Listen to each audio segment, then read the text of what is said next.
Hello viewers, আশা করি সবাই ভালো আছেন। তো চলে আসছি নতুন আরেকটা ভিডিও নিয়ে, আরেকটা ইনফরমেটিভ ভিডিও। তো আজকে আমি আমার ফ্রেন্ডের সাথে কথা বলবো যে ফিনল্যান্ডে আসার পরপরই কিভাবে পার্ট টাইম জব ম্যানেজ করা যায়, বা পার্ট টাইম জবের স্কোপ কতটুকু, বা পার্ট টাইম জবের কারেন্ট সিচুয়েশন কীরকম, আর পার্ট টাইম জবে কীরকম স্যালারি পাওয়া যায়, বা পার্ট টাইম জবের টাইপগুলো কীরকম, তো সব কিছু ডিটেলসে আলাপ করবো। তো সে আছে হচ্ছে ফিনল্যান্ডে মোটামুটি 2 বছরের বেশি হয়ে গেছে। তো সে অনেক কিছুই জানে। তো আমরা জানতে চাবো যে প্রথমে আমি তোমার কাছে জানতে চাই যে তুমি তো শুরুতে পার্ট টাইম কিছু জব করছিলা, তো আমাকে বলো যে পার্ট টাইম জব এখানে কি কি করা যেতে পারে স্টুডেন্ট হিসেবে। যখন কেউ আসবে স্টুডেন্ট, তখন সে কি কি জব করতে পারবে? পার্ট টাইম জব নর্মালি এখানে যেটা সবাই করে থাকে, food delivery, dish washing, cleaning, restaurant worker, chef, এগুলোই normally part time job available থাকে। তো এই যে ফুড ডেলিভারি বা ক্লিনিং জব বুঝলাম, কিন্তু শেফ বা রেস্টুরেন্টে কি কি কাজ আছে?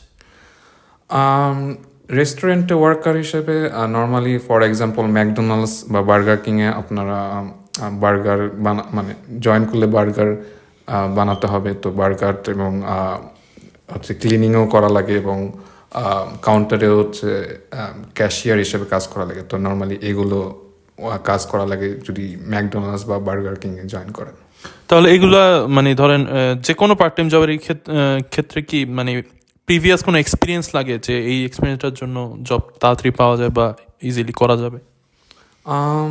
এক্সপিরিয়েন্স থাকলে ভালো, এক্সপিরিয়েন্স না থাকলেও সমস্যা নেই। বাট নর্মালি রেফারেন্সের মাধ্যমে জবটা পাওয়া অনেক ইজি হয় compare to you apply open application apply করেন, তাহলে এটা প্রসেসটা অনেক লেন্দি হয়, বা অনেক সময় ম্যাক্সিমাম সময় ওরা অ্যাপ্লিকেশন চেকই করে না। তো আমি বলবো যে কারোর আপনার পরিচিত কেউ যদি ওই সব কোম্পানিতে বা ওই সব সেক্টরে কাজ করে থাকে, তাহলে আপনার যদি একটা রেফারেন্স ওনার থ্রু দিয়ে নিতে পারেন, তাহলে জব পাওয়াটা অনেক ইজি হবে। আচ্ছা, তো যে জিনিসটা সবচেয়ে ইম্পর্টেন্ট সেটা হচ্ছে পরিচিত কেউ মানুষের সাথে রেফারেন্স যদি থাকে, ওইটার ক্ষেত্রে জবটা পাওয়া খুব ইজি হয়, এখানেও, সেটা বাংলাদেশেও এবং এখানেও। তো ধরো যে এখানে কারো কোনো পরিচিত কেউ নাই, তো পরিচিত মানুষ বানানোর জন্য সে কি কি করতে পারে, বা জবটা পাওয়ার জন্য ওইরকম কি লিঙ্ক আপ সে ইউজ করতে পারে? পরিচিত যদি না থাকে, তাহলে আমি বলবো ডিরেক্টলি ওই কোম্পানির ম্যানেজার, বা ফর এক্সাম্পল যদি ম্যাকডোনাল্ডসের ক্ষেত্রে আমি বলবো ওই ওই ব্রাঞ্চে গিয়ে ওই ম্যানেজার যে সময় অ্যাভেলেবেল থাকে ওনার সাথে ডিরেক্ট কথা বলা ইন পার্সন, তাহলে হচ্ছে ওটা অনেক সুবিধা দেবে কম্পেয়ার টু আপনি যদি অনলাইনে অ্যাপ্লিকেশন করে রাখেন। তো এটাই আমি বলবো যে ইন পার্সন কন্ট্যাক্ট করা অনেক ইম্পর্টেন্ট। ইন পার্সন যদি কন্ট্যাক্ট করেন যে কোনো সেক্টরে, তাহলে জব পাওয়ার অনেক অ্যাভেলেবিলিটি থাকে। ওরা যদি নাও থাকে, তাও অ্যাটলিস্ট আপনারা বলবে যে কারোর সাথে কন্ট্যাক্ট নাম্বার দিয়ে দিতে পারে, বা বলে দিতে পারে ওনার কাছে জব থাকতে পারে। তো অলওয়েজ আমি বলবো ইন পার্সন কন্ট্যাক্ট করা বেটার। তো এবার একটা কোয়েশ্চেন করি যে স্যালারি কীরকম আসে? যে পার্ট টাইম জব তো স্টুডেন্টরা বলে যে কত ঘন্টা করতে পারবো আমরা, অনেকে জানতে চায় কত ঘন্টা করতে পারবো স্টুডেন্ট হিসেবে, বা মানে স্যালারি কতটুকু পাবো এত ঘন্টা করে, এটা হিসেবে কি বলবেন? নর্মালি লিগালি 30 ঘন্টা উইকে করা যায়, এবং মাসে আমার ঠিক এক্স্যাক্ট ডেট মনে নেই, 180 দিন or something like that. Normally 30 ঘন্টা উইকে করা যায়। তো 30 ঘন্টায় যে কোনো 30 ঘন্টা করলে এনাফ, আপনার লিভিং কস্টে এসে যাবে। আর স্যালারি ক্লিনিংয়ে normally in between 11 to 13 euro দেয়, আর পার ঘন্টায়। হ্যাঁ, অ্যান্ড রেস্টুরেন্টে ডিপেন্ড করে, depends on the restaurant. Normally এরকমই 10 থেকে 13-14 ইউরো। রেস্টুরেন্টে আমার জানা মতো একটু কম দেয়, হয়তো বা 11 হচ্ছে একটু কম দেয়, কিন্তু নর্মালি স্যালারি রেঞ্জগুলো 10, 11, 12 এরকম রেঞ্জে। নর্মালি স্যালারি প্রথমে ইনিশিয়ালি হয়তো স্টার্টিংয়ে কম দেয়, বাট আস্তে আস্তে 2-3 মাস পর এটা ইনক্রিজ হয়। তো বা 6 মাস মানে ট্রায়াল পিরিয়ডটা যাওয়ার পর ইনক্রিজ হতে থাকে। এসব পার্ট টাইম জব পাওয়ার ক্ষেত্রে কি কোনো নির্দিষ্ট কোনো ওয়েবসাইট বা এসব কিছু আমরা কি দেখতে পারি, যে যেটার ক্ষেত্রে আমরা পার্ট টাইম জব ইজিলি পেতে পারি ফিনল্যান্ডে? পার্ট টাইম জবে ক্লিনিংয়ের ক্ষেত্রে বিভিন্ন ক্লিনিং কোম্পানি আছে, যেমন সোল, আর্টিকে, এন ক্লিনিং, আরও আইএইচপি, তারপর আরও বিভিন্ন কোম্পানি আছে, এগুলোতে প্রত্যেকের ওয়েবসাইটে ওপেন পজিশনের ফর্ম আছে, ওইগুলো ফিল আপ করলে ওদের যদি কোনো সময় মানুষ লাগে তাহলে ওরা ওই ওপেন পজিশন দেখে ইন্টারভিউর জন্য কল করে। আর এটার পাওয়া যাবে কিনা এটা কোনো সিওরিটি নাই, বাট অ্যাটলিস্ট অ্যাপ্লাই করে রাখতে পারেন যদি কোনো সময় কল আসে। অনেকের কল আসছে, বাট লেন্দি প্রসেসটা, বাট আমি বলবো যে রেকমেন্ডেশনের মাধ্যমে অনেক তাড়াতাড়ি পাওয়া যায়, কেউ যদি রেকমেন্ড করে দেয়। আচ্ছা, আর হচ্ছে যে রেস্টুরেন্টের যে জবগুলো, ওগুলোতে কি রেকমেন্ডেশন ইজি নাকি? ওগুলোও কি ওয়েবসাইটের মাধ্যমে কি পাওয়া যায়? ওগুলো কি ইজি নাকি? আর রেস্টুরেন্টে রেকমেন্ডেশনে পাওয়াও যায়, আবার ওপেন পজিশনে অ্যাপ্লাই করলে ওখান থেকেও ডাক পাওয়া যায়। তো বোথ কেসে ইজ ফাইন। সো আচ্ছা, আর হচ্ছে পার্ট টাইম জবের ক্ষেত্রে কি ভাষা জানাটা খুব ইম্পর্টেন্ট? যে ইউরোপে কিন্তু ভাষার জিনিসটা অনেক ইম্পর্টেন্ট, যে বিভিন্ন দেশে গেলে ভাষাটা অনেক জানাটা খুব জরুরি, কিন্তু পার্ট টাইম জবের ক্ষেত্রে কি ফিনিশ জানাটা খুব দরকার? পার্ট টাইম জবে ক্লিনিংয়ের জন্য ফিনিশ জানা কোনো দরকার নাই। তারপর ফুড ডেলিভারি বা আর একটা আছে নিউজ পেপার ডেলিভারি, এগুলোতে কোনো ফিনিশ ল্যাঙ্গুয়েজ জানা লাগে না। বাট রেস্টুরেন্টের ক্ষেত্রে ডিপেন্ডস ব্রাঞ্চের উপর এবং লোকেশনের উপর ডিপেন্ড করে।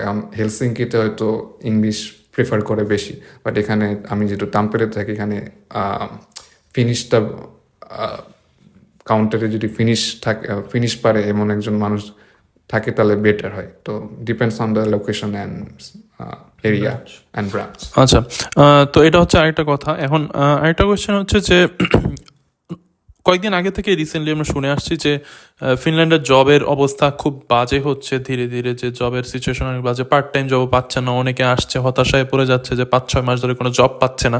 তো এই নিয়ে কি কি জানেন, বা কি কি তুমি জানো, বা কি কি বলতে চাও?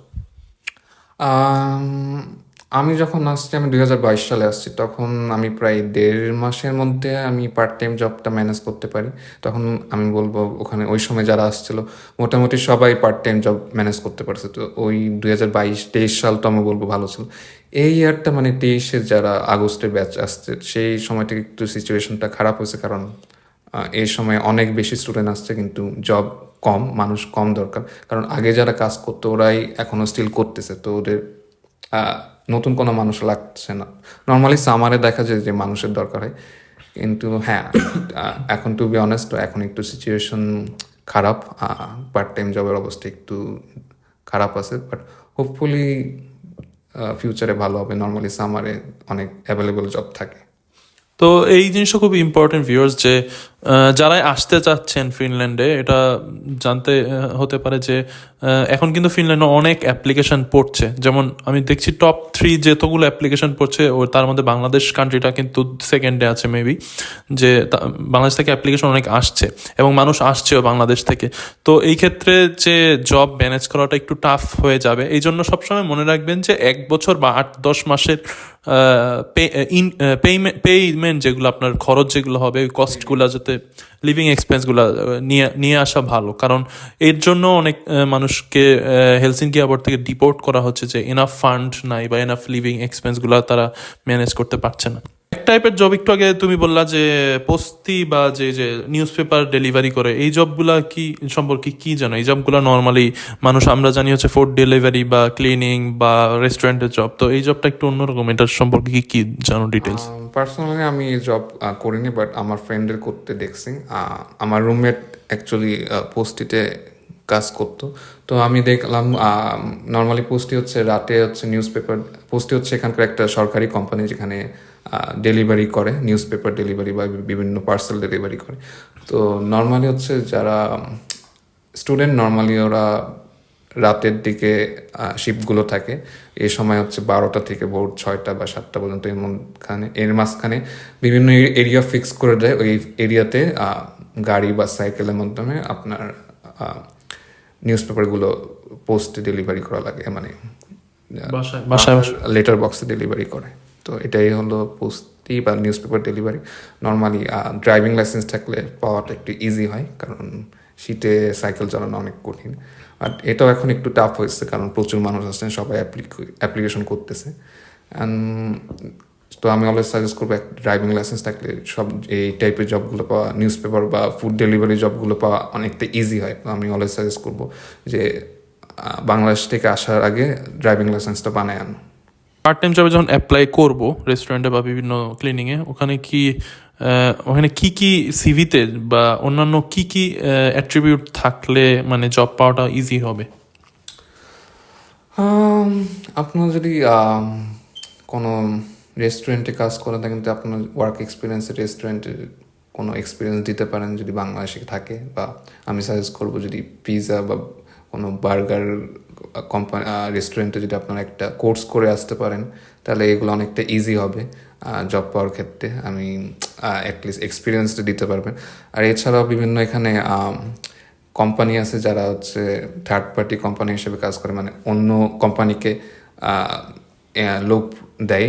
ফর এক্সাম্পল এখানে একটা কোম্পানি আছে বারোনা, যেটা হচ্ছে বিভিন্ন কোনো কাজ কোনো অফিস বা কোনো লোকেশনে যদি ক্লিনার দরকার হয় তখন বারোনা থেকে ওরা হচ্ছে ওই লোকেশনে ক্লিনার পাঠায়। তো নর্মালি হচ্ছে বারোনা কাইন্ড অফ HR কোম্পানি। তো আপনারা ওখানে সিভি ড্রপ করতে পারেন বা এক্সপিরিয়েন্স থাকলে বেটার। তো মানে এটা একটা থার্ড পার্টি অ্যাপ, যে এই অ্যাপের মাধ্যমে আপনারা অ্যাপ্লাই করলে ওয়েবসাইট কোম্পানি, কিন্তু এটার ওয়েবসাইটে যদি আপনি অ্যাপ্লাই করেন তো ওই অ্যাপের থ্রুতে অন্য একটা ক্লিনিং জব বা অন্য কিছুতে অ্যাপ্লাই করা যায়, তাই তো? হ্যাঁ।